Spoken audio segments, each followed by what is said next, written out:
Remember when Game of Thrones broke our hearts? Well, the Wheel of Time is here to mend them, or at least try its best. Season 3 is out, and let's just say, it's like that one friend who finally gets their life together after 2 chaotic years. But is it truly worth the binge? Or should you use your time to spin some other wheel? Let's find out.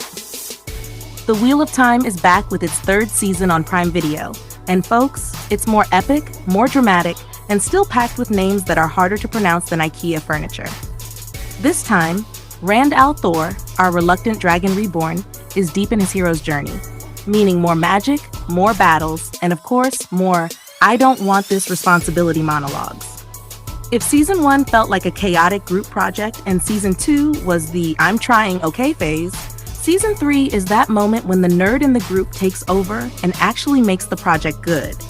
The pacing is sharper, the stakes feel real, and the storylines actually connect instead of feeling like separate side quests in a fantasy RPG. Joshua Stradowski's Rand is now fully embracing his destiny, which means fewer sad boy moments and more action. He's like a fantasy world's John Wick, except instead of avenging a puppy, he's trying to stop literal doom. And honestly, the guy is pulling it off. Season 3 is throwing spells, swords, and shadowy creatures at us like a fantasy buffet. The action sequences are finally good, the CGI doesn't look like it was made on a tight budget, and the world building? Plus, we finally see more of the Forsaken, which means even bigger threats lurking around every corner. Then there's Elaida du Avriny, played by the legendary Shohreh Aghdashloo. The moment she appears, you know things are about to get messy.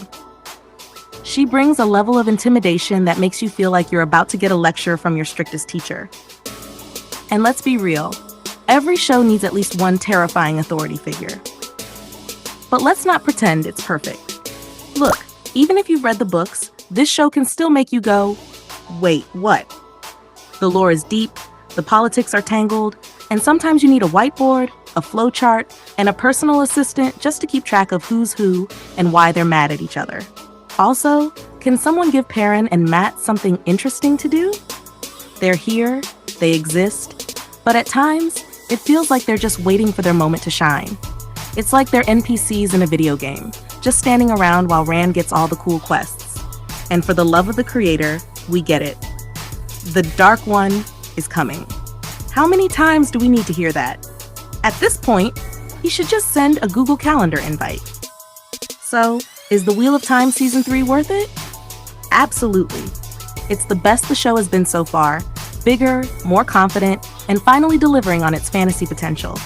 If you love magic, epic battles, and characters constantly debating fate, this is your jam. Sure, it's still got its confusing moments, and some side characters deserve more screen time, but overall, this is the season where the show levels up. Final rating, HI 8.5 out of 10, 1 power blast. What did you think of Season 3? Are you loving the magic and mayhem? Or are you still trying to figure out who half these people are? Drop your thoughts in the comments, hit that like button, and if you don't want to miss more chaotic reviews like this, subscribe to the CineMeld. And remember, the wheel weaves as the wheel wills, but you control the subscribe button.